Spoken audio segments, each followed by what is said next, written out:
SprintCarUnlimited.com, coming to you from Port Royal Speedway. Jim Kline Tribute. We're here with second place finisher Brent Marks.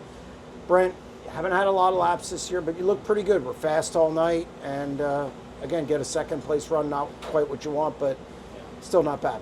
Yeah, no, we felt like we had a really good car all night long, and felt pretty solid from the moment we unloaded, and just kept working on it throughout the night, and really liked the changes we made. So we're just continuing to work on our program and try to get better, and felt like we had a really good opportunity to win that race, and just things didn't work out in our favor. But it is what it is. We'll move on to the next race and try to win it, and come back here later in the year and contend for a big win. So I'm just I am bummed that we lost that race tonight. Just think get a good restart there. And Anthony got by me, and then I was able to catch back up to him there a couple laps ago, and made a move there on the last lap. But unfortunately, some guys just don't know how to pull off the racetrack, and brought out a yellow, and it is what it is. So. What happened on that restart? It was just because you got back under him, and then he got you in turn 3 with a slider. I think it was on lap 17, something like that, restart. Did you kind of know that was coming, and how do you kind of guard against that? Yeah, I was trying to avoid that, but I kept my pace up a little bit there, and might have helped him a little bit. But we had a little bit of a motor stumble there, and didn't quite get the jump I needed, and at this track, if you don't get a good start, you're just pretty much a sit and duck going into one, and you're kind of you have a hard decision to make there, knowing that you didn't get a good start. You either drive down into the corner and try to block the slide job, but you lose a lot of momentum, and they can get a run on you off the 2, or you just leave the door open and let them slide you, and you try to turn back underneath them. And I went with option 2 there, and it just didn't quite work out for us. So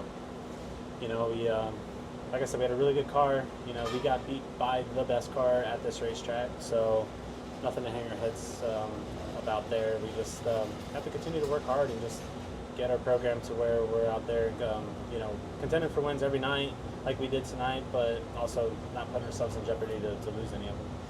You were even with him going into 3 and 4, going into that last lap. Guys were both up the track.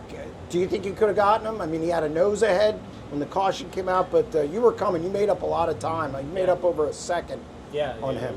We were really coming there, and made that move as I was sliding, and they were yelling yellow on the radio. So that was last lap for 22 grand. I was definitely going to pinch him as much as I could. So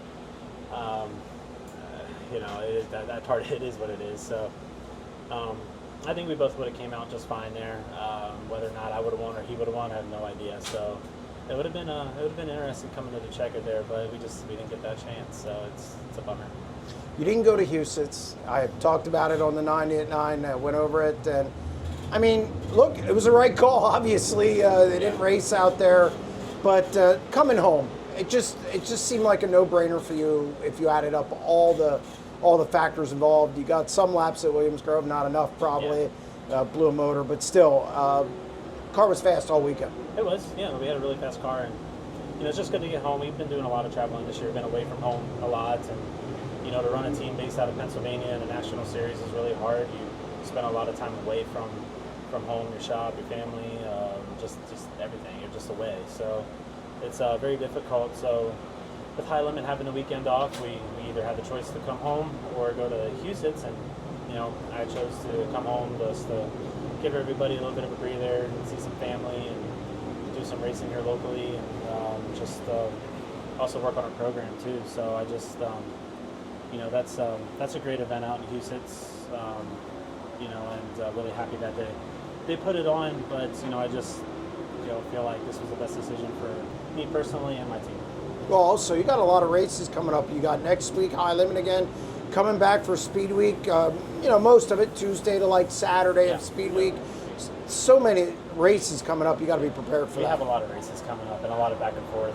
Going out on the road for a couple weeks, coming back home, going out a couple weeks, coming back home. It's a lot. So in the times that we are back home, we're going to be racing a lot too. So it's not like as much as we're home, we're still very busy. So got to try to find those times throughout the year to just to take a step back, take a moment, and enjoy the little things and what's important. So try to, give my guys that opportunity as much as I can, and try to also give that opportunity to myself and my family as well. So trust me, this race is like battered. It's a very difficult decision, but it's one I made and one I'm content with. Well, congratulations on second. I know it's not what you wanted, and good luck the rest of the season. Okay, thank you. Thank you.